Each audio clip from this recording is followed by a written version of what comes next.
Chamber of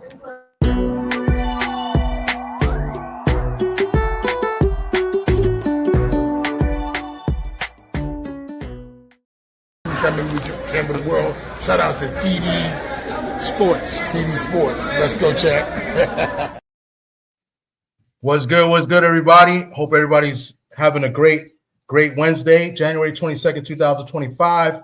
We're doing a little live because I got a guest on tonight, a special guest for me because we have a fighter from the Bronx, and you guys know how I love, my borough, and it's none other than, undefeated super featherweight Ofacio, the sniper Falcon.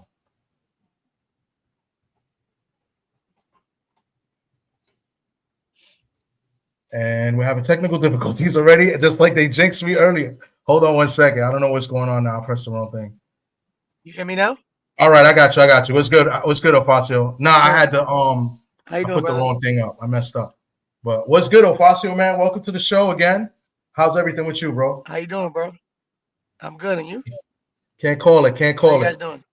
Chilling. And my man D Free, what's good, D Free? How's everything, bro? Man, everything good, man. Little upset, but not depressed about my Notre Dame. But other than that, we good. Yeah, it was a bad loss, but they competed and they came back. They made it a game. They had opportunities, but what can you do? That's the game. You know what I'm saying? And losing parlays, I quit, bro. What's crazy? I was just about to ask you about how you did your parlay after Friday, after we did our football picks. Not good. No. But let me ask you a question. If you're doing parlays, how many teams you doing? I can't. I'm not gonna lie. I be abusing it. That's what it is. I abuse it. I parlay everybody, like who I think is gonna win. If it's 9 games, I'm making 9 legs. Nah, that's crazy. You can't do that, bro. Yo, bro, believe it or not, I'm gonna tell you a quick story real quick. One day I don't know nothing at the time. Last year I didn't know nothing about baseball, right? And I put $5 on 4 people to hit a home run. And 3 of them hit a home run, and the last one they gave me like a cash out of like 600 and I think it was $47. But if all 4 hit, I would have won $34,000. I cashed out and I put hold on, wait. Because I didn't know there was 9 innings. I thought there was 8, and it was the 8th one. So I was wondering why they was giving me bro. I cashed out. I put the $41 out of the $600 on the last guy to hit. As soon as I pressed bet on FanDuel, he hit the home run. So I would have won $34,000, and I ended up coming back with $1,100. Damn. Wait, why? Because you didn't know. You didn't know it was not. Oh man. I didn't know there was 9 innings, bro. I didn't know that. And they were tied too. And now I know that if it was tied, they would have won another. They would have kept going until somebody scored. They would have kept going. So yeah. Look, that was it right there. Jesus. That was it right there. See, look at the odds. You got to stay away from them big parlays, bro. I 9 teams, 8 teams. It's crazy. D Free be doing the same thing. Yeah, D Free, you be doing them big parlays with me, bro. Right? We can make them together, bro. D Free's been hot. You got to take D Free's picks. He's been doing good on his football bets. Like when we do the show, D Free's been doing really good. Yeah. Nah, let me go. I'm gonna go to the chat real quick before we start because I know some people in here they want to ask questions and stuff. My man Frontline, he's a funny guy. He says, "Yeah, buddy, we're here to answer Dominican or Puerto Ricans." He's a clown. He be clowning me. He be saying that I be rooting for Dominicans more than Puerto Ricans. He's a clown. Salute. What's this? Boss Jobs. My man Clarence. Clarence. Salute to Clarence. Yeah, how you doing? Lion of Judah. Salute. Skywalker, DP Rocker. Salute to everybody in the building. Kui. Who else is in here? My man PYP Boxing. Salute to you, bro. That's David. Is that David? I'm not sure if that's David or not. My man Raheem. What's good from Pro Se? I think you know Raheem as well from Pro Se. Yeah, Pro Se. Yeah. Yeah, but salute to everybody in the building. We're just gonna have a conversation and stuff. See how my man Ofacio's doing. First things first, man. Do you got a fight coming up or not? They're telling me I'm supposed to fight March 16 in Madison Square Garden again. I was supposed to fight on the February 14th card with Keyshawn and all them guys, but I don't know what happened. I guess the card got packed. They put their guys on. I'm hearing rumors Top Rank might switch over to the Zone or something like that. The Zone. Yeah. So I don't know how that's gonna go. I guess that's the reason why. So they wanted to fill it up with their guys. So March 16th. Okay. Yeah, because the card is kind of stacked. I mean, they're featuring the main event is Keyshawn and Baranchek for the title, and then they got Xander on. You know, they try to bring Xander as much as they can. You know, they got no New York fighters on there, bro. They got no New York fighters on there, bro. Last time I was in there, I filled that shit up. You did. That's one thing about Ofacio. You know and yeah, you got a big fan base, and then after he fights, they all leave. Exactly. But, yeah, I mean, I leave with him. Yeah. We leave together. It's true. There's no cap, man. He brings a big crowd. One of the guys in the card does bring a good crowd too. Polanco. Polanco had a good crowd the last fight. I went to go see Polanco. I seen. Yeah, he had a lot of Dominicans in there. Hell yeah. Yeah, there was a lot of Dominicans in there for Polanco. So. Hell yeah. But yeah, so March 16.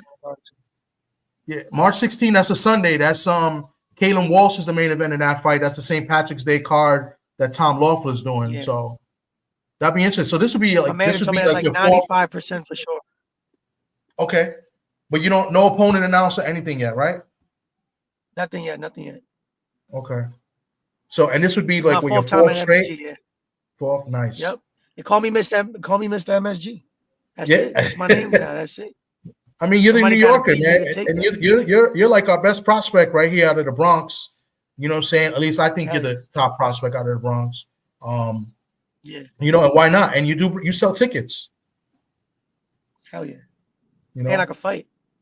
And he could fight. Absolutely, he could fight. You know what I'm saying? Yeah. So one of the things we brought you on, I wanted to talk about too, was that you was just in camp with Shakur Stevenson, getting ready for his fight against Floyd Schofield. You went down to Houston. Talk to us a little bit about that experience, you know, working with Shakur. So, just a little backtrack a little bit. What happened was I know a guy named Coach Ron, and the guy, you know, Smoke, the other interview, the guy he does interviews and stuff, Smoke with Me TV. Yeah. Yep.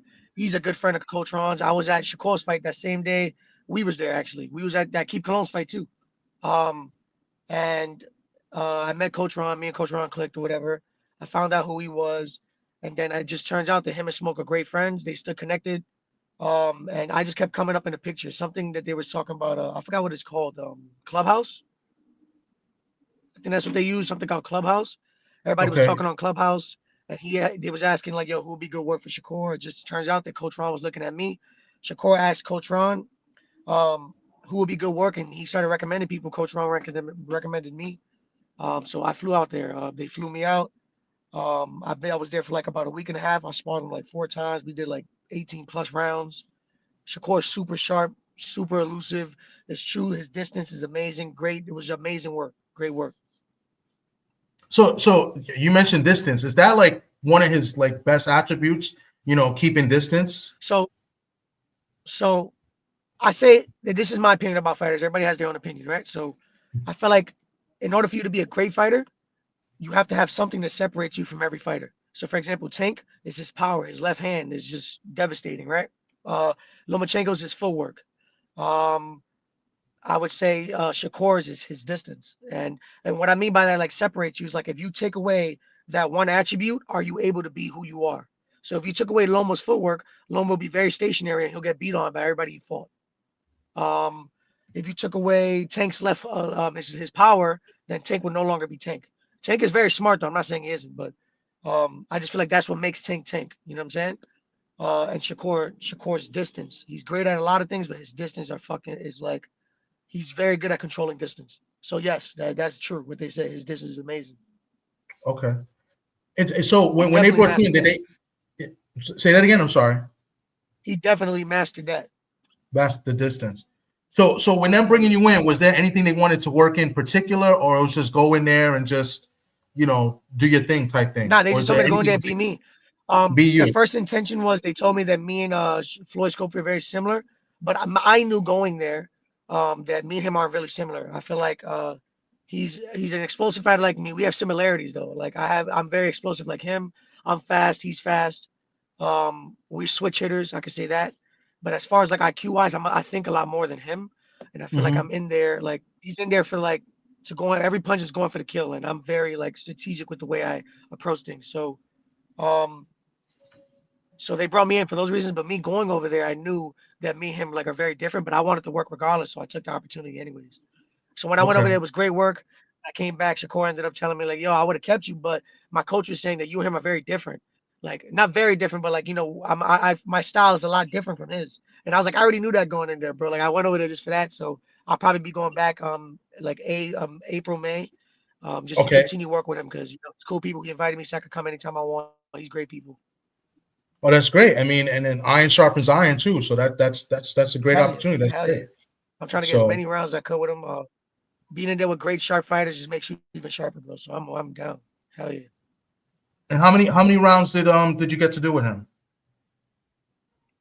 Like probably I know it was 18 or more rounds. We was doing like 6-minute rounds. I mean 6-minute or 4-minute rounds. Okay. And we did multiple rounds. Some days we'll do 6, next day we'll do 7, this day we'll do 5. But remember, doing 4-minute rounds is like 4, 8, 12, 16. If we do 5 4-minute rounds, 3, 6, 9, 12, 15, that's different from doing 5 4-minute rounds. It's different from doing 5 3-minute rounds. I got you. We do a little bit more rounds like that. So yeah. Okay, so that's pretty cool, man. That's dope. That's dope. D Free, jump in at any time if you got any questions. Oh yeah. I'm taking a call right now, so that's why I'm listening, but I'm taking a call at the same time. I'm about to jump in because this call is almost over. Okay. I wanted to ask you. So in the camp, was there any other fighters in the camp that he brought in, or was it just you, or was it anybody in particular that he brought in to work on something different? Nah, it was just me. I was sparring him every day over there. Okay. So it's just you. Okay. And then sparring is when I was sparring him. I'm sorry, you're breaking up. Or is that me? I said every time he had us like a day, it was a sparring day. I was sparring him. It was just me. Okay, you don't know. Okay, I got you. And did you get to spar anybody else just for the hell of it, or it's just because I know I saw you posted some. Okay, you posted some videos of you working out and stuff. So, all right, that's what's up. Yeah, there was a bunch of fighters in there. There was Raymond Ford. There was who else? There was Tiger Johnson. There was a bunch of us in there, bro. I did see Tiger Johnson. Okay, yeah, I thought I saw Tiger Johnson in one of your videos. Yeah. Okay, and they were not there to spar with him. They were just there just to work, or no, just to work. Yeah, just train. Okay, and how are they? Are you cool with those guys? How those guys are like? Great people. I knew Tiger, bro. Me and Tiger fought on 3 cards together. Like me and him. Yeah, that was. I know Tiger's cool people. I never got a chance to see Raymond Ford. Team Shakur is great people. Everybody's great people. Honestly, everybody was just in there, genuine, doing their own thing, focusing on themselves, and of course, learning off each other. That's really what it is. All of them is great people. Okay. Did Keyshawn make it to that camp, or no? He went out to I would try to spar Keyshawn. Yeah. I would have tried to spar Keyshawn. Hell yeah. What do you think of Keyshawn Davis as a fighter? He's a beast, bro. Keyshawn's another person that's different too. Hell yeah, absolutely. Like you, but I wouldn't know what makes him different until I'm in front of him. You know what I'm saying? Like I can take different things off different fighters, and I wouldn't know until I'm in front of him. So I don't know. But I see that just off of me personally, just watching him on TV, it's his ring IQ. Like he's just different in there. You know what I'm saying? I got to see what makes him different when you're in front of a guy. That's true. One thing about you that I've learned is that you watch a lot of film. Like a lot of fighters that I speak to, they don't really watch as much film as you do. Is that something so he wants to do a sit down with him and Asia. Sorry, say it again. Who's that? Is that UT Free? Oh yeah, that was me. That was me. Okay. I said I was letting people know that there's a lot that you do you watch a lot of video and you watch a lot of film on fighters and fights and even your fights. Is that just something that you love to do as far because you work with other fighters too, like you help train and coach other fighters in the gym, right? Yeah. So as far as boxing, me watching boxing, I do it for 2 reasons. One, I love watching boxing. Like when I was a kid, I used to be obsessed with boxing, but my mom used to have to take the phone away from me just so I don't watch it. But now it's like I watch boxing on a different level because I'm not just watching 2 people punch each other. Back then, I was just watching people fight, and I just loved fighting sport. Now it's more like I really get in depth to like what makes him special and what can I take from him, why he was great, and what do I need to take from him to make me greater. So, or I'll be watching guys who beat a guy who was coming forward to see how he beat him. So I have another way of being somebody in my book, or watching a guy who just beat a boxer. How can I beat that guy who is a boxer? And I just like stuff like that. I just take little tips and stuff. So when I get in front of different people, I've seen it a million times. I played it over and over again. So that's really why I do it. And me watching myself, I critique myself a lot. I watch myself a lot just to see like, did I drop this hand, or I could have did this different, or you know what I'm saying, stuff like that. So yeah, that's just me. Have you watched film on your opponent, or you just going to listen to what your team is telling you got to watch out for and what you gotta improve on? So I wouldn't say I don't watch film on my opponents. Before I used to. Now is like my last 3 fights, I've stopped caring, and I'm gonna tell you why. Like I usually you'll get in there, you watch film on a guy, he has a good overhand right, he's throwing a good overhand right, or whatever, and then I get in the fight, he doesn't throw it, and then the whole camp I'm over here thinking about a powerful overhand right, and I'm trying to be weird, like cautious about it and worried about it, and he doesn't do it. I just started to realize that I'm a whole different fighter from anybody these guys been in front of, and he's never fought Ofacio Falcon Jr. So I bring different attributes, and you're not going to hit me with that. So I do watch them still.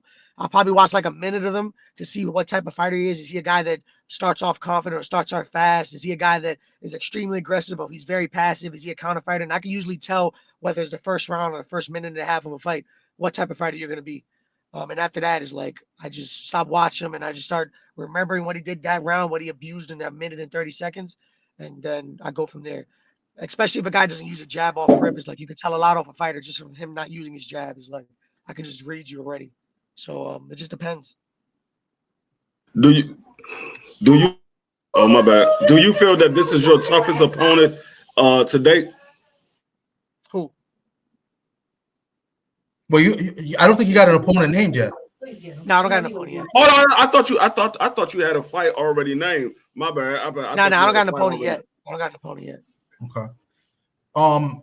Let me ask you. Okay. Let me ask you a question. So I don't know. A lot of people may not know this. People new and just following now. You got the opportunity to work with a big time trainer, a couple months ago. Can you tell us who that was and the experience that was? I got to work with Virgil Hunter, my man and coach right now. His name is Mac. He made that happen. Somehow, I don't know how he did that. Even Virgil Hunter, I remember the first phone call we got on the phone with him. First question he asked is, how did you get my number? Which is crazy. I don't know. I don't even know how he got his number to this day, but he ended up getting his number. We started talking. My first fight at Madison Square, not my first fight at Madison Square Garden, I lied. My first fight on Top Rank. He coached us. He coached me virtually the fight weekend. When I fought the first Southpaw, I think he fought Shakur in the Olympic trials.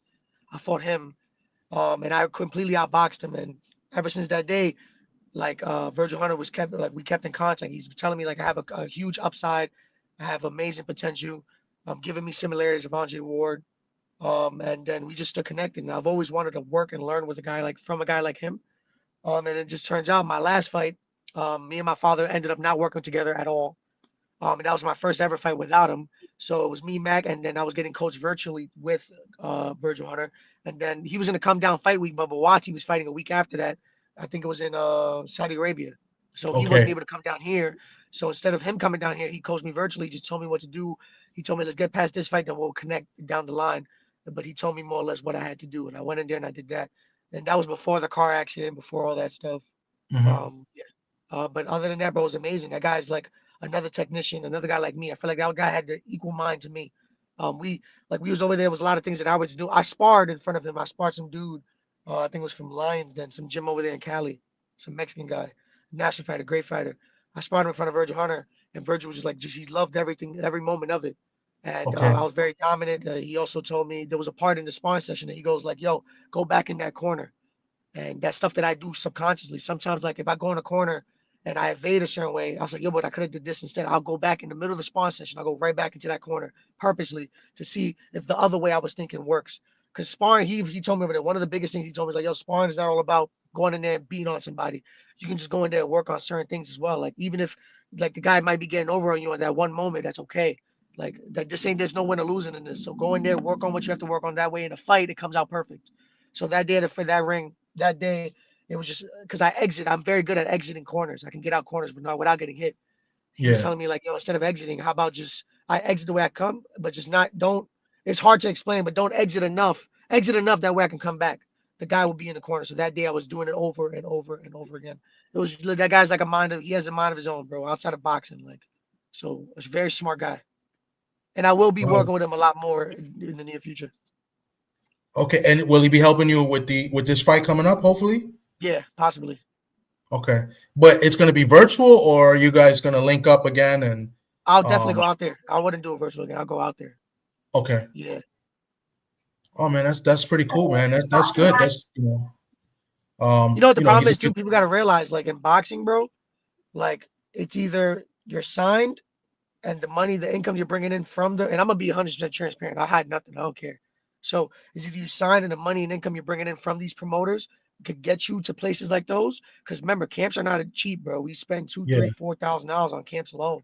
Meal plans, the trainers, vitamins, the equipment, everything you may need throughout the camp just to make sure you're good. You know what I'm saying? So, it's an expense. So people got to keep that in mind. Like that's the reason why all these young fighters out here aren't doing things like this. You know what I'm saying? And right now I'm taking money out of my own pocket, like which doesn't matter, but it's an investment. You know what I'm saying? So, yeah, most definitely. You're investing in your career and in the hopes of moving up the ladder and getting bigger fights and bigger paydays. So. But that's great, man. You working with Virgil, I think that's awesome. And he brings notoriety. I can't say the word, but you know what I mean. To you and to the team. You know what I'm saying. So Virgil Hunter doesn't just work with anybody anymore. Yeah. So the fact that he allowed me in his camp, I just once again shout out to him and I appreciate him because that doesn't happen. A quick question, just gonna go sidebar. Somebody made a comment in the chat. They say top-notch strength and conditioning coaches ain't cheap. Facts. Who's that? That's your strength and conditioning coach. That's a fact. That's a fact. Socrates Palmer cannot make it because he's busy working. But Sock is definitely one of a kind. How is he as a strength and conditioning coach? I've asked you this on camera before, but let's how is he? He works with multiple fighters as well too. I'm gonna put it like this: outside of boxing, outside of the strength and conditioning, bro, he's as well as inside. He's an amazing guy. But do I come in shape every fight? Answer the question, Sock. Sock got to answer the question. Do I not put on great performances? You look in shape in every fight. Absolutely. Do I not put on great performances? You put on great performances every fight I've seen. Strength and conditioning, Socrates, he does that. So I recommend him to everybody that needs a good strength and conditioning coach. That's him. Definitely. I mean, and he makes it fun too. It ain't always boring, bro. We always talking. You need to come to one of our sessions, bro. We be talking. Because I'm gonna tell you why. Because I tried to work out with Sock many years ago, and he does not make it fun, man. He's he don't let me wear headphones. He's like, no, he don't let me listen. You know what Sock tells me all the time? He tells me, he's like, yo, I never worked with an athlete like, well, he has. I lied. I don't want to quote it on him, but he says that I'm a one of a kind because I don't get tired and I always want more and more and more and more. So yeah, that's kind of different for me and you, bro. Okay. Yeah, well, he says proof is in the pudding. Yeah. Proof in the pudding, and he says hardest worker in the gym. Hell yeah, every time. One thing I can vouch for Sock, I've known Sock for close to 40 years, is that he is a good guy. He could be a little bit of a jerk, but he's definitely a good guy. He's one of my best friends. He's never been a jerk to me. Never? No? Sock is my guy. He was just a jerk on the phone with you. What are you talking about? We were just on the phone. Cool, but that's not Sock being a jerk. That's Sock being Sock. You know what I'm saying? Yeah. Hey, let me ask you a quick question. Is there something that you can tell us about Sock that we don't know? Because when we see Sock, he's pretty quiet, laid back. Is there something that goes on in the gym? You be like, man, if they knew this about you, they look at you totally different. Sock is probably smiling right now because he knows I'm about to say some stupid shit. Yo, so tell us. You want to know something? You want to know something crazy? Sock is a little freak, bro. You thought I wasn't gonna say it, Sock. I don't care, bro. I'm blowing you up. I don't care, bro. Sock is hilarious, bro. What you thought I wasn't gonna say it, bro? I don't care, bro. Sock is a funny dude, man. He hilarious. Trust me, I know Sock. He is. Hold on one second. I got another one of my friends gonna come on and ask you some questions. My man 503 Lion. What's good, 503? He's from Houston. And he wanted to talk to you a little bit too, man. He's a good dude. Yo, how you doing, brother? Yo, appreciate you, TD. What's good with the D3? How about them Commanders, baby? What's going down with it, champ? How you feeling? I'm good, and you? I'm great. I'm blessed. Yeah, man. I seen you at J Prince with Shakur, man. I don't know if the brothers asked you about that, but yeah, how was it being down south, man? Did you get that amazing, southern bro. Like hospitality? I've never been to Houston. That was the first time. We actually went to some BBQ place and ate after the last day, before we left. It was great, bro. I love the atmosphere. I like how it's always warm and it ain't cold over here like fucking New York City, bro. But it is what it is. Yeah. Hey man, I didn't know you was from BX, man. So tell me like the different styles, like from New York versus transitioning to the South. I would say okay, so over here people, I guess in New York City, damn, it's different. Like that's a good question, bro.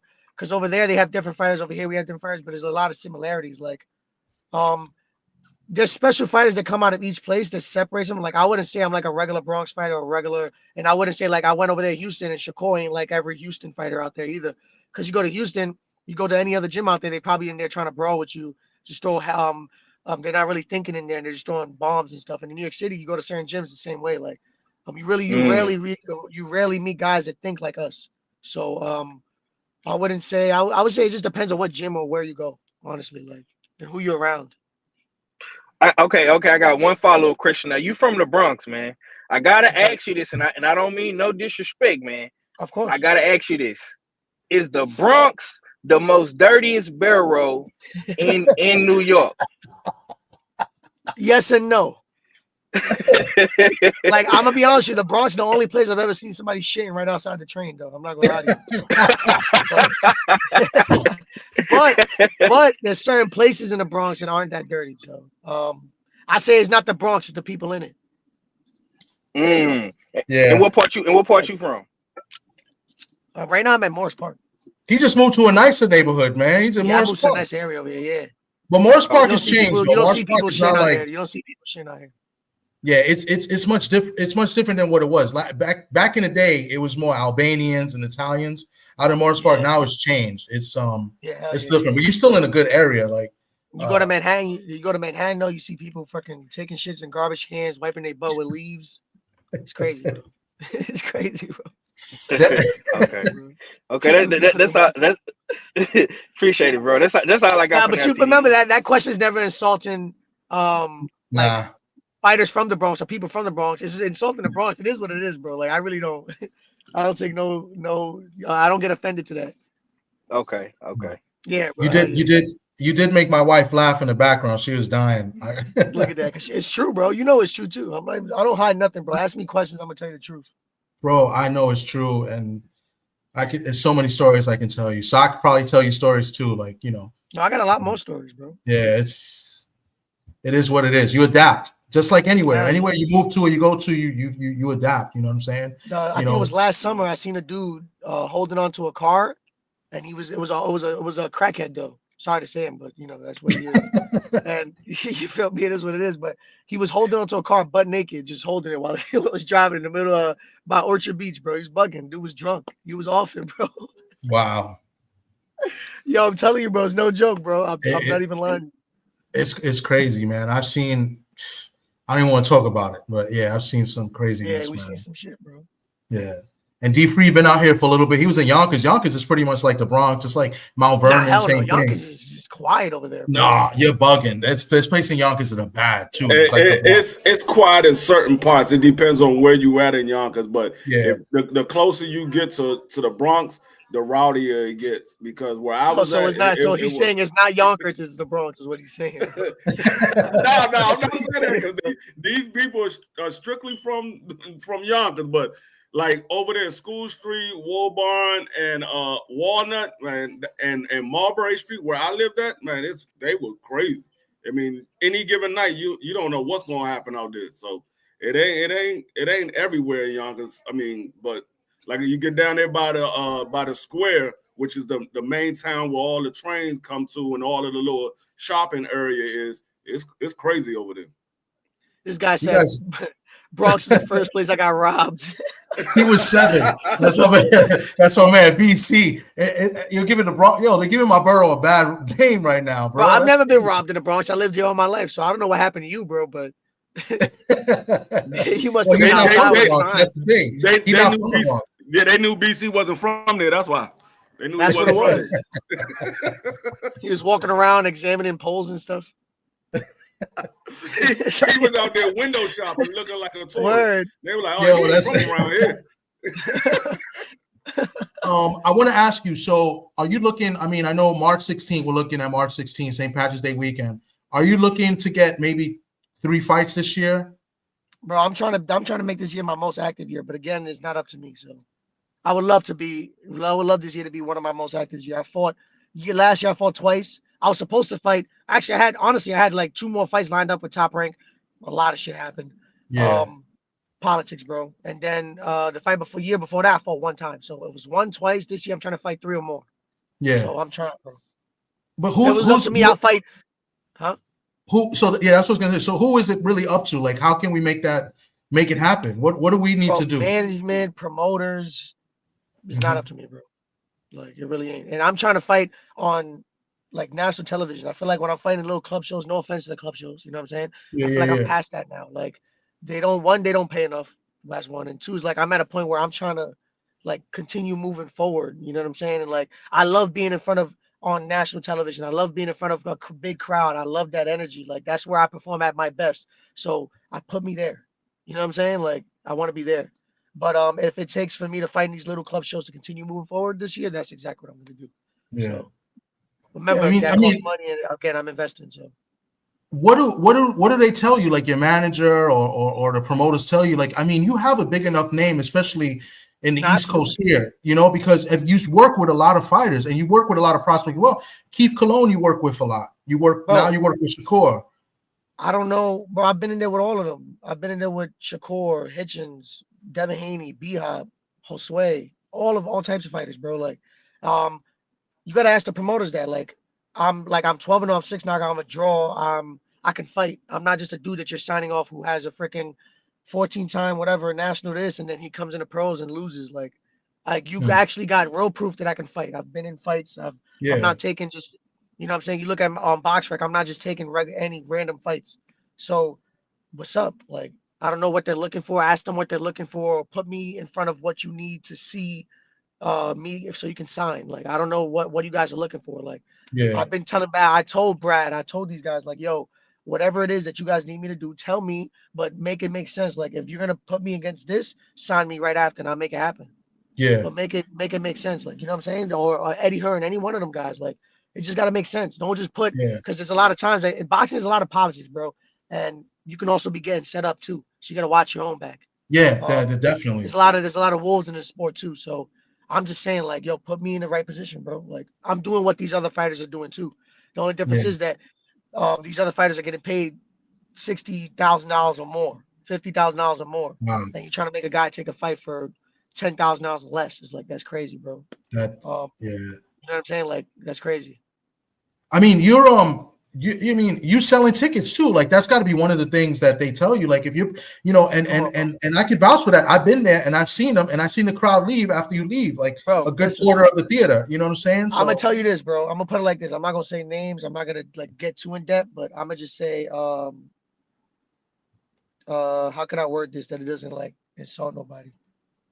So you said that you go to my fights, right? Yes. You see the crowd, everybody stands up from front to back, is live on ESPN. Absolutely. Everybody sees that, right? Yes. There's no proof of that. That's what they tell you. Apparently. Wow. So, yeah, put it like that. Yeah. That's insane. Yeah. Because we've seen it. Fights, I mean, but then I go to fights. I'll go to fights after that, and it's completely empty. So I don't know. I don't know what the problem is. I don't know. I've seen it. And there's multiple content creators from New York in this chat that've seen it as well, and they're watching it. They've seen it as well. You know what it is, bro? Like I said, boxing is a business, bro, and I understand why you would say that. Like, I get it. Boxing is a business. You don't want to cut a piece. I didn't know at the time how to keep track. There's a lot of stuff that goes into that. It happens. You learn. You live and you learn, bro. Yeah. And I feel like the fact that you start paying attention to these things now, and you start learning these things. Once you start letting these promoters know, like, hey, I know what happened. That's when now they put you on the back seat. Let me use somebody else that don't know. Mm-hmm. So I feel like that's what's happening, or maybe not. I could just be talking shit, but that's how I feel. So yeah. I got a couple more questions. If anybody got questions, just shoot them. Shoot at So don't you, shoot you at me, start, but tell me the question. No, I'm not gonna shoot at you. I'm in the You shoot Bronx, bro. at You in the can't say that, Bronx. bro. People hear you. So you sparred Shakur. You also sparred Devin Haney. Any differences? Anyone you could say is better, or you got different type of work? Tell it. What's the difference? So I sparred Devin Haney in 2017. That was before I was pro. That was when he was like 2-0. So Devin Haney then and Devin Haney now is two different Devin Haneys. But if you're asking me to compare them to now, like Devin Haney back then, he throws a lot more punches.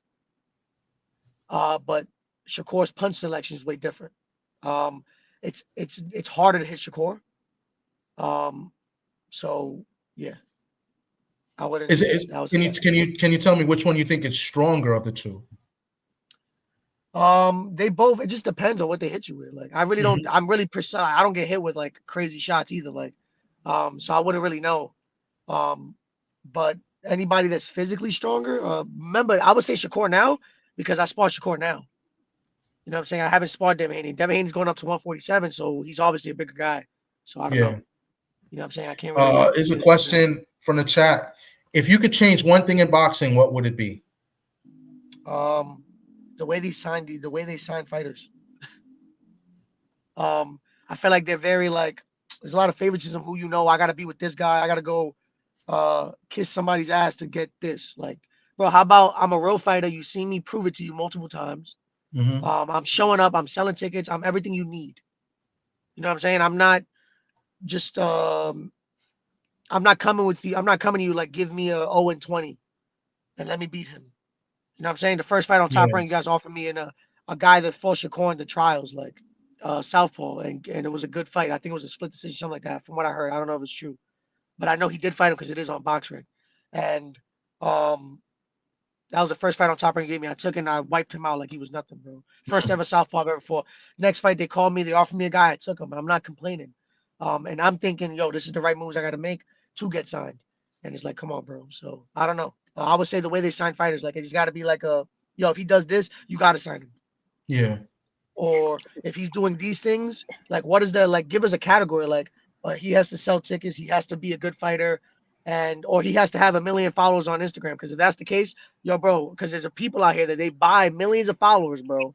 They put their likes off, you know what I'm saying? And then it looks like they got 1 million followers when they really not that, they don't have that many followers, bro. Like, come on, bro. Somebody another chat. So he says since that's what do you think about Turkey and what he's doing? I think Turkey's bro. I think he's great for boxing, bro. I think he's doing everything that it needs to be. Actually, he said this quote the other day. He posted, and I think everybody's resharing. I was one of them who reshared it. People got to stop being scared of. Right now, there's a lot of fighters that are scared to fight each other or to take riskier fights because if you lose, it's over. That's the gimmick. That's the thing that Mayweather made, or I don't even think he made it. I think media made that. Once a guy loses, they shit on him.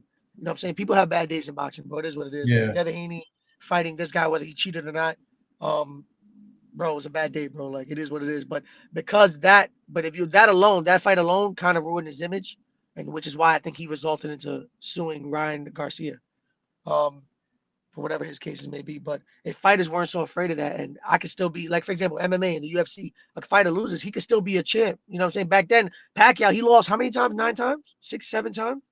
I think he's got like 6 or 7 losses altogether. And he's one of the greatest fighters of all time, right? Muhammad Ali, he lost 5 times. He's the greatest fighter of all time, right? Okay. A guy can lose in life. A guy can lose in life and get back up, and he's still successful, correct? Absolutely. So then why would a fighter take a loss and he's shit and he can't fight no more? So Turk the other day said that he's going to make it so that if fighters do lose, you can still come back and continue your career. It's not over, bro. So I admire what he does there. I admire the fact that but not only that, he's making these even fights, 50-50 fights, but he's paying these fighters to do that. You know what I'm saying? So he's doing great. Let's see how it goes. I think he's doing great so far. I don't know how to get involved in those things. Like, I don't even know how to even call Turk. Like, yo, Turk, I can't call him. So, like, you know what I'm saying? Like, there we go. Let me get on an undercard or something. We got to get Sock. Sock knows everybody. Sock should make that call. Sock knows Turk? Oh, he did strength and conditioning for him, right? That's why he looks so brolic. 503, you was going to say something? Yeah. I heard you talking earlier about the politics and stuff like that. I just want to follow up what you were saying. So do you think like maybe if you got more like knockouts and stuff like that? Because you haven't had a knockout in a couple of fights since like 2022.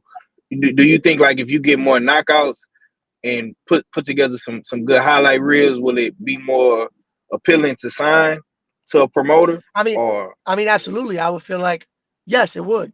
Yes, absolutely. When I was knocking people out at first, it was going crazy at one point. So yes, I can see that happening too. But then it came to a point where it's like, yo, can he box? And then I show you that I have real skill. Actually, my last it was my last fight and not the fight before that, but I dropped the last dude. I hurt the guy before that. And the fight before that, I dropped the guy too. So it's like, it's also who they put you in front of, bro. Like these fighters that are knocking people out, not to be specific, are getting in front of guys that they're supposed to get out of there. You know what I'm saying? Like guys that aren't so durable or put me in front of one of those guys. Yeah, right, and you fighting at 126 or 130? 130. Right. I can't make 126. I tried. I made 28 my last fight though. I made 28. I think it was 28 or 29 my last fight. Yeah, he was like at 129. It was low. It was definitely way under 130. But then again, I don't got a nutritionist either though, so I don't know if I can make 26. Maybe I can. So who knows? Okay, I gotta ask you this now. We got a champion at 130 in Houston, O'Shack Foster, man. Give me your thoughts on the current landscape at 130 and how you feel about guys like Shock and Navarrete and the top guys in the division. I think all those fighters are special in their own way. I feel like they're all great fighters. And I feel like when the time comes and if you're still holding that belt, then I'm gonna be one of those fighters to be able to take that from guys. Guys like Navarrete, he's very awkward. There's ways to deal with awkward fighters. He's very powerful. He's very strong. But I feel like you just got to know how to neutralize those things. I watch a lot of film, like I said, bro. And there's ways to neutralize awkward guys and how to limit his power. Oshaki's a guy that you see. I wouldn't say, damn, I don't know how to put this in. I'm not insulting him either. He's an amazing fighter. I just feel like there's ways to exploit the things that he does because he is a regular boxer. Right. He's a very good counter puncher, but I've seen that style a lot of times. You don't see a style like Navarrete every day. Right. Who else is a champion? Lamont Roach? Yeah, let me follow up with the Shock. So I kind of compare like Shock journey kind of to what you're going through right now because he didn't have it easy. Like he didn't have it easy getting on Top Rank. Like he had to go through a bunch of trials and tribulations. Like, do you feel like you kind of on that similar path to him to where like you're gonna have to take the set of fights and go to Mexico and fight somebody and have to knock them out in the last round and just go through a whole bunch of shit to get your opportunity? Oh, listen, there was a fight. If you look on BoxRec, I fought some dude that was like 10-5. He's never been stopped, or he's been stopped one time, and he had like 9 knockouts. I took that fight on Golden Boy live on the Zone. It was the first ever world title event in Costa Rica. I fought a guy from Costa Rica in front of 13,000 Costa Ricans. They told me that if I beat him, mind you, I got offered a dude before him. I got offered a dude who was like 5-4, who's been knocked out 3 times, and he had like 2 knockouts. I could have took him and like washed him, but instead I said I told my manager to ask them is what would impress them the most that would lead them to signing me. They told me that guy, I fought him over there. If you watch that fight, I had COVID. I outboxed that dude completely, and they still try to make it a split decision. He hit me one good time the second round. Nothing happened though. After that, he didn't land a punch. On the copy box, it said something about he landed 17% of the shots. I landed 63%. How is that a split decision in 6 rounds? It don't make sense. But so yes, I do think that I will eventually continue having to do that. But I've also been told by guys like him, I fought on one of his cards. I've spoken to him. He's like, yo, bro, don't be the guy that don't allow them to force you to do things like this because things go wrong, bro. Like you said, they take fights from you and then you could be on the back shelf forever because these guys set you up for this fight. So it just depends, bro. Like Shock is in a good position now because he signed it. He could take these risky fights, but look what just happened to him, and he's signed to them like before his last fight. Like, you know what I'm saying? Yeah. Like I thought he beat him easy that fight before that fight, and they took it from him. So that shit don't even matter anymore. I don't know, bro. Yeah, I would say this, man. Like through your journey, man, just keep your head up, stay positive, bro. Because hell yeah, Shock, hell yeah, bro. I'm always positive. I'm always in the gym. I'm always working, trying to put myself around the right people. When I ask questions, bro, I'm never the type of dude to get around the guy and be like, hey, like I'm not shy. I don't shy away from nothing, bro. I ask questions. I don't care if you're my weight class or not. You see me as a threat, and you don't want to talk to me for whatever your reasons are. That's your problem. I don't see you as my threats to me at all until I'm in front of you, bro. Like I don't worry about nobody. Right. Yeah, bro. People have that ego stuff, and I don't got that ego, bro. I'm Yeah, cool. yeah. Like, I don't see nobody. Yeah, just stay working, man. Stay positive. Like I like your energy, bro. Is Thank definitely you, brother. top tier, man. And Appreciate you you. know, like I watch Shot go through the ringer, man. And if you got to go through the ringer, man, it's only gonna make you a better fighter physically and mentally, man. So Nah, just keep absolutely, pushing that. absolutely. Yeah. And, yo, bro, like I said, shout out to him, bro, because he's doing his thing as well. Hell yeah. Besides You know those who two I think I guys, could beat? You know who I think? But hold on. You know who I think I could beat though? I already know what you're gonna say, but go ahead. Tell me. Who? Who? No, you say it first. Valdez, Oscar Valdez. I'll be Valdez too. I wasn't even gonna say him. No, but that you always bring him up. Every time we speak, you always bring up Valdez. Like that's the fight. Who? Nick? Nah, who, I think I could beat Valdez, but I think I could beat Raymond Ford. No, Conceição. Okay, Conceição. Okay. Conceição. I think I'll beat Conceição, no problem, bro. Honestly, no problem. Like my style, because of the way I see Oshaki beat him, I know I can beat him. Raymond Ford is at 130 or 135. Where's Raymond? Raymond Ford is at 130 now. Yeah. Yeah. What do you think of Raymond Ford as a fighter? I think he's another amazing fighter. He just moved up to 130, and yeah, I think he's another great fighter. I seen him over there when I was with Shakur. Yeah, you was mentioning that, but okay. How you think a matchup with him would be? What would that look like? I think it'll be a fire fight. I think it's two smart fighters in there, and make the best man win. Okay. Anybody else at 130 that you think is one of the top guys that are beatable in your opinion, or top guys right now? Bro, everybody's beatable, bro. Yeah. Like honestly speaking, like I could I have, bro, I can fight in the pocket. I can box. I can fight both southpaw orthodox. I can. There's just a lot of stuff that I haven't been able to do. Like like if you guys hear my backstory, bro, and what's been going on in the last 4 fights, bro, like you guys would understand. Like I think Sock knows a lot of it. You probably do through Sock or through me. So like you guys know, like I've been through my last fight. I was in a car accident a week before the fight. I got into a second one after that. Fights before that, like it was a lot of coach changes. I'm training alone, going into fights. It's like, you know what I'm saying? So 100% me, bro. And look, I'm dominating these guys still. 100% me, bro. I'm taking a lot of these guys out, no problem, bro. Like real shit. So it's just, if you guys really, go. Sorry, I was gonna say if you guys really did your homework on some of the guys that you fought, the guy before this fight, not the guy you fought from Maryland, the guy before that, I think he's from Arizona. I think he was like a national champion at one point. I think his career kind of stalled a little bit. He was training with Benavidez' team for that fight too. And he was really good. A lot of people didn't know ITR boxing.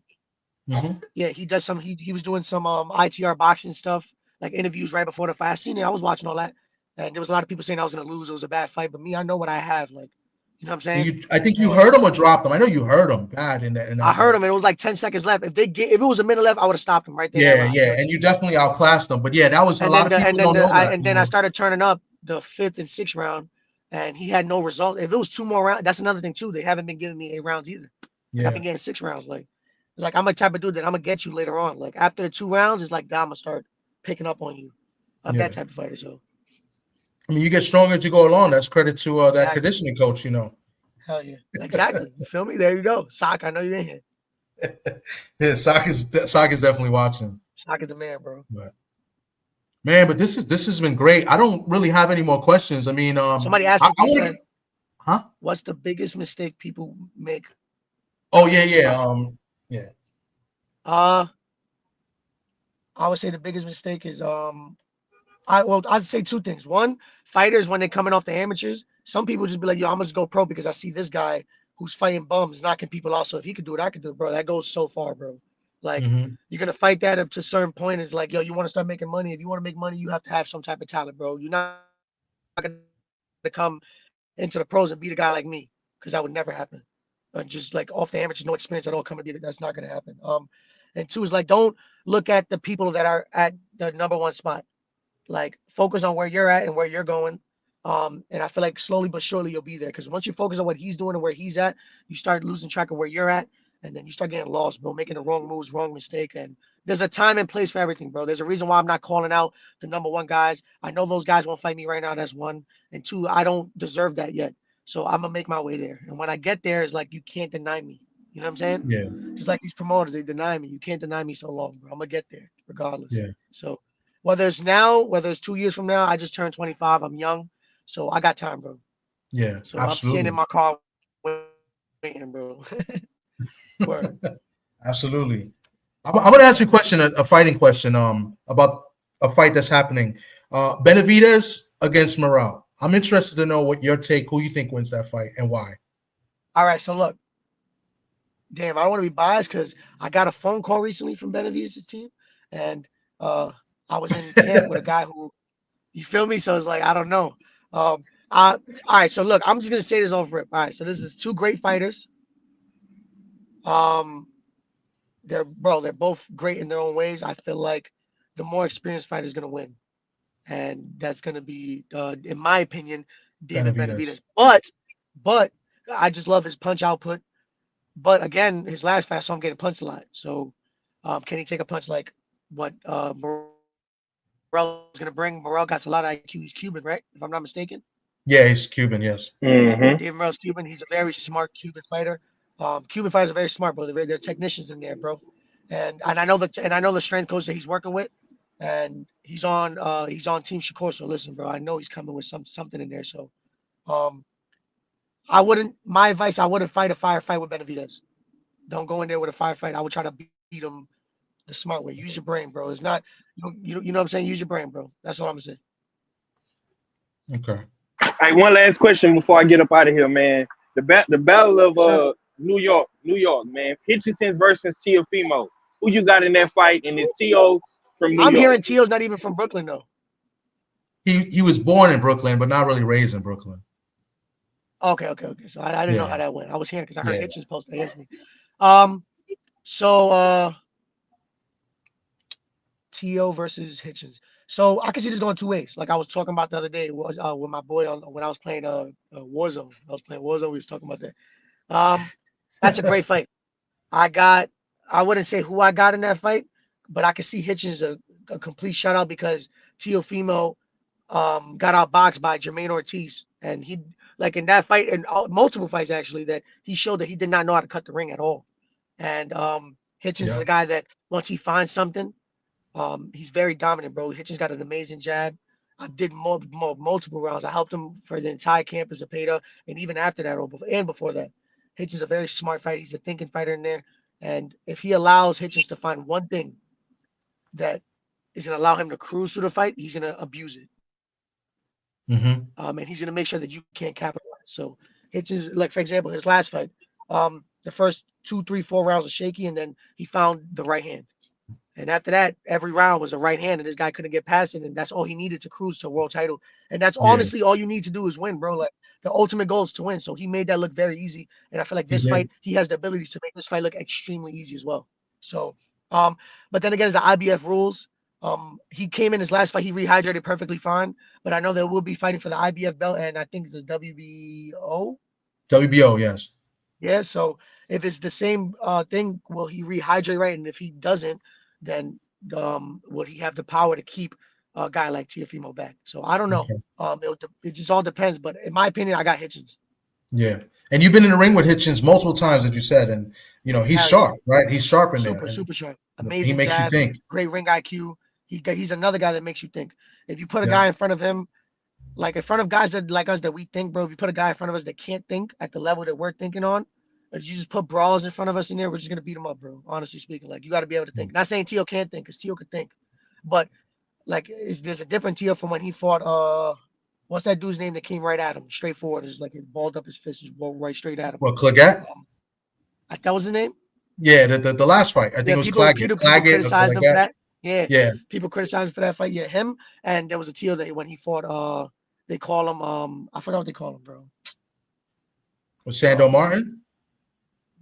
I wouldn't say Sando Martin. That was a bad fight for him too. Or Jermaine Ortiz was like this was. Yeah, Jermaine Ortiz was another bad fight. Yeah. When he fought the 140 champion. Taylor. He made Taylor look like a kid. Those are two different types of Teo. That was Teo at 100%, and there was Teo that was a bunch of excuses. Like there was a bunch of stuff going on. So I think Hitchens. That's my pick. I believe. My boy Kano Local TV he says he believes he drops Tio, and on the unification, he doesn't have to worry about the rehydration. So if it's unification, you don't have to worry about it. So look at that. Especially if Tio, bro, I could see that happening, bro. I could see that happening, Coloco said. I definitely could see that happening. Bro, Hitchens is very smart, bro. So if Tio don't go in there on his A game, Hitchens gonna walk right over him, bro. I promise. For sure. I got a couple more questions in the chat. Somebody asked, before I get to this, so somebody asked, what do you think about promotions like Pro Box and the Overtime Box? What is it? Overtime, the OTC out in Atlanta? Is it Overtime Boxing? What do you think of those? Oh yeah, Overtime. Yeah. I think those are two great promotions. I think they're up and coming. I think they're amazing promotions. I think they have their favorites. Honest opinion, they have their favorites. But as far as the promotion separately, I feel like they're amazing. Honestly, they're both great promotions. Okay, Pro Box is more like in Florida. I mean, there's a couple coaches that have some in on that too. So, yeah, Florida. Another question is, what's your opinion on the way belts are earned and leveraged in boxing? The way belts are earned is fine. I just feel like they can't. Like, if I get signed to then you know what? Let's backtrack a little bit to with that Saudi question. The reason why I feel like again that he's great for the sport of boxing is because there is no leverage or like the way they can control boxing anymore. Because I don't care if you were Top Rank, I don't care if you were DAZN, I don't care if you were Pro Box or sorry, not Pro Box. What is it? What's it Overtime? Called? No, not Overtime, because I don't think Overtime's with them yet either. Queensberry. Okay, yeah. It doesn't matter. He's gonna make that fight happen, and you guys can fight for the belt. So, yeah, I don't think that's gonna happen anymore. Hopefully, let's see. Yeah, and Connor Loco said, yeah, Pro Box seems they be making more 50-50 fights than anything, which is true. Yeah, they make a lot more 50-50 fights. That's true too, but I feel like but if you look at the way they move their fighters, as to where they move a guy that, like, let's say for example, if I was to go into Pro Box just to fight without being signed to them, they're treated very differently. So I see. Okay. Like that. Another question in the chat. It may look 50-50 on paper, but it ain't 50-50. Like somebody here goes my man Frontline. If you were to be part of a prospect contender list, what would you prefer? Puerto Rican list or Dominican list? Puerto Rican list. Puerto Rican list. For sure. He's Frontline, you know, he likes to break my balls. Dominican? No, he's Puerto Rican. He says because I say a lot of Dominican slang because of sock. And you know, just in general, because of, you know, I have a lot of Dominican friends. He says that I'm more Dominican than Puerto Rican, so he likes to break my balls with that. And I want to pull up this narrative about it, but like we got more Puerto Rican fans in boxing than we do Dominican fans. Dominicans are coming in now, though. Yeah, you know what I'm saying, now, because there's a lot of Dominican fighters out here that's popping right now. So, I would stick with Puerto Ricans. Okay. And then Cano says the owner of Pro Box is Boricua. You would get treated good over there. You'll tell him to talk to me. Then what's up? We should talk. The problem is I'm not just trying to fight fights anymore. Like, I want to get signed and I want to be the right way. I want to get to these world titles. And if I'm not signed, I'm not getting to them. They're not going to give me the opportunity. You know what I'm saying? Okay. It won't be a fair shake. Like, I'll come, for example, let's say I don't know. Let's say Lamont Roach was signed to let's say Top Rank right now. Who has the belt over there? Oshaki. Oshaki got a belt. Oshaki signed a Top Rank. I go fight Oshaki for that belt, but I'm an outsider. If the fight's close, even if I edged it a little bit, they're gonna give it to Oshaki. They're not gonna give it to me, and that's common. It's happened multiple times in boxing throughout the last couple of years, and it's not gonna be fair. So it's about now. Boxing is not about who won fair and square. It's about who's behind you, backing you too. And I have the talent. I have everything in the world. I just want to be backed by the right people. That way, when I go into this fight, I'll take anybody in the top 10, bro. No problem. Like, honestly. When the time comes, of course. My boy Gano says he could definitely get you a fight there for sure. In Pro Box. Let's talk. Yeah, I'll link it up. Gano's a good dude, man. He's out in Florida, and I believe he works with fighters as well. You know. Oh, I think I did an interview with him before. I think so. I don't know. Maybe I'm bugging. You're hanging out with Sock too much, bro. T3, you got anything? He said yes. I think he froze, bro. Yeah. What was that, bro? Yeah,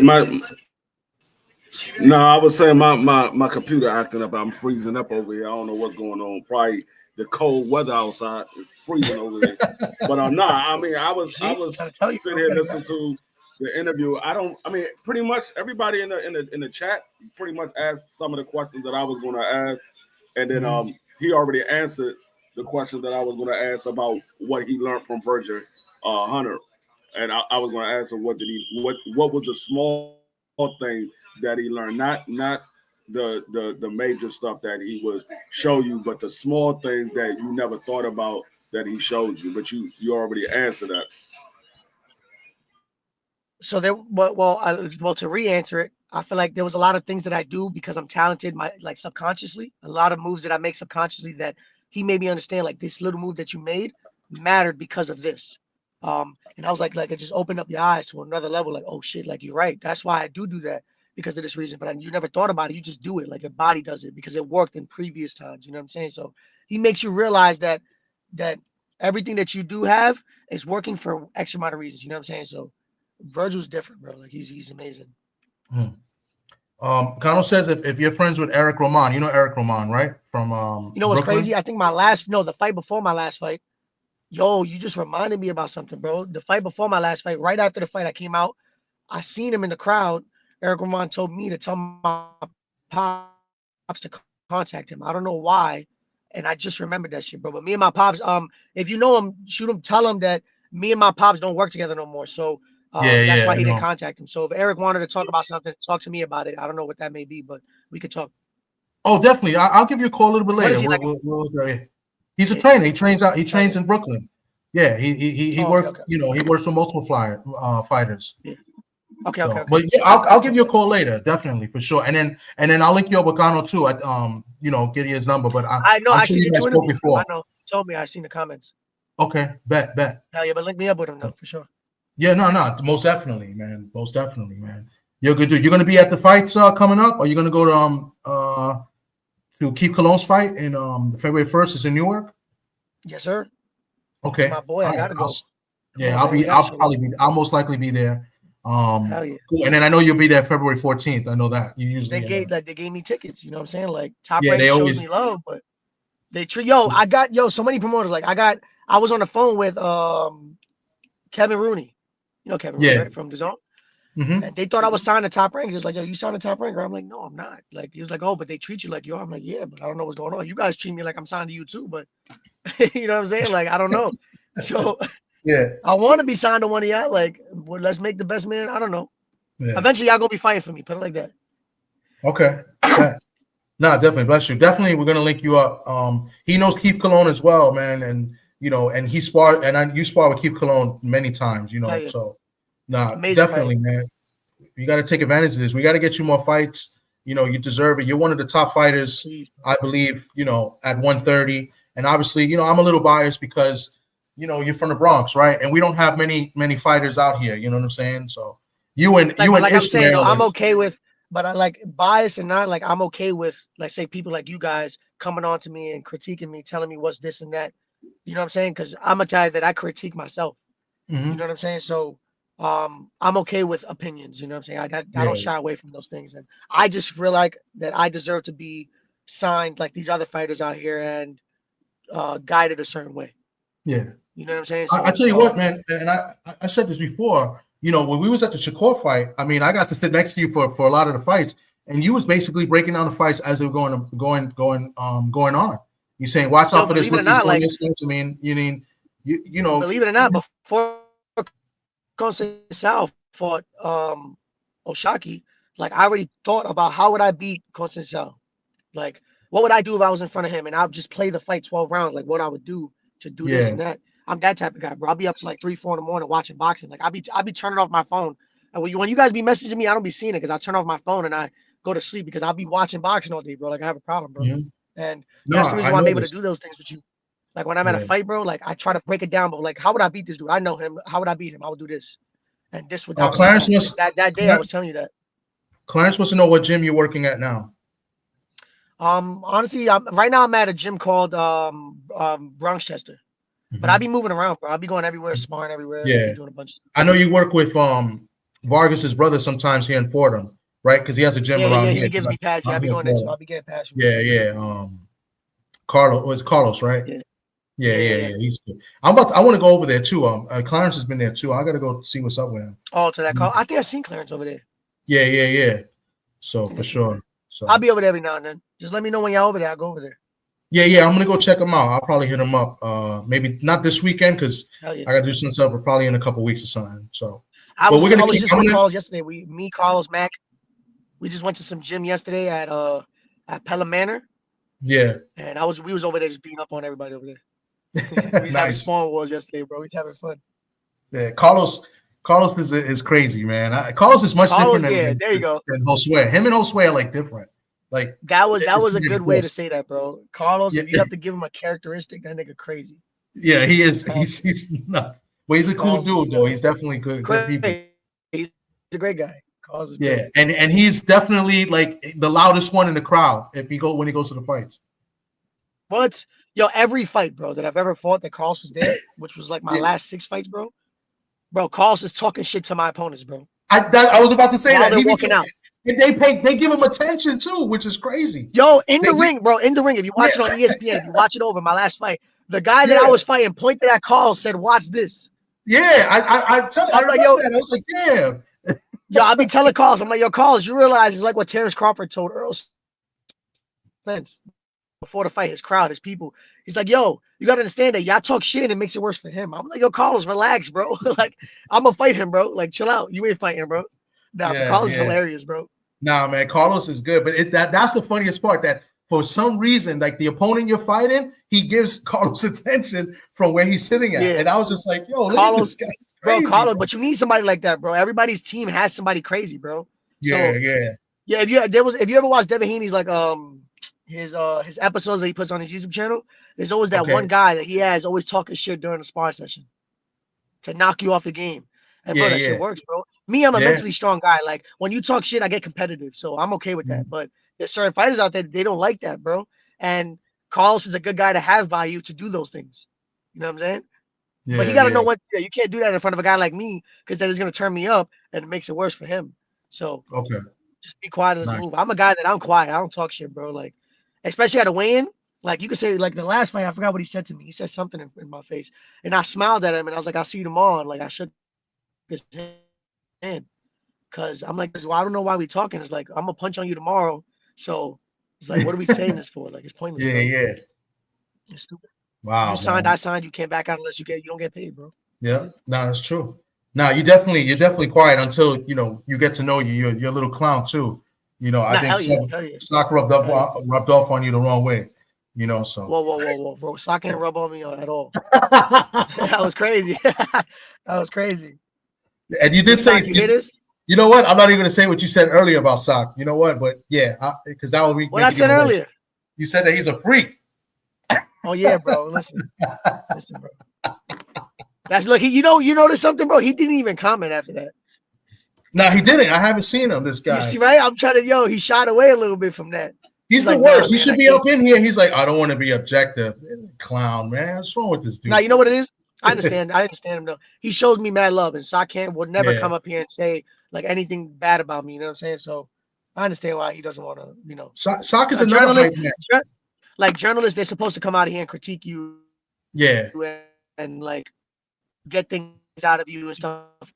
He's not gonna do that. But he'll do it like in private though. Like he'll tell me in private. Yeah. No, Sock definitely. Watch me spar before. Sock, all that stuff. Yeah. So. Nah, and he's one. If it's not Carlos, Sock is the second loudest one. I mean, I don't know. I remember one of Ishmael's fights. Ishmael Villarreal. One of his fights, it was ridiculous how loud he got. He stopped the guy in the Barclays. I forgot, and he was the underdog in that fight. I know you're talking about.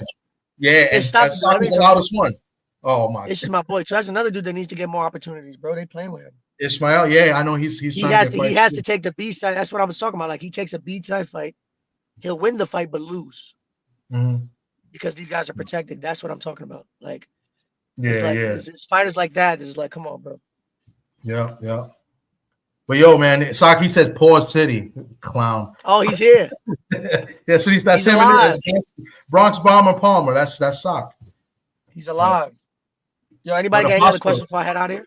No, that's it, bro. I'm gonna give you a call in like a few minutes after I close this up. I appreciate you, bro. Thanks for coming on. I'm gonna see you next week, most likely. No, bro, I appreciate you, bro. No. Yo, Stop. Shout out to everybody that's on here. Keep doing your thing. I appreciate you guys, bro. Yo, especially D Free, because he gone. He left. He left without saying goodbye, bro. That's crazy. Nah, look. Nah, wow. He said his internet's acting up. Nah, I know. Yeah. I seen that earlier. That DC internet is not that good. So yo, everybody have a safe. Just be safe and just stay tuned. Because when I'm fighting, you know how everybody gets. So we know how everybody gets. So yeah. You already know. Let's go. Appreciate all you, the best, later, bro. bro. All right, be safe. All right. Later. Yo, Sock, stay a freak.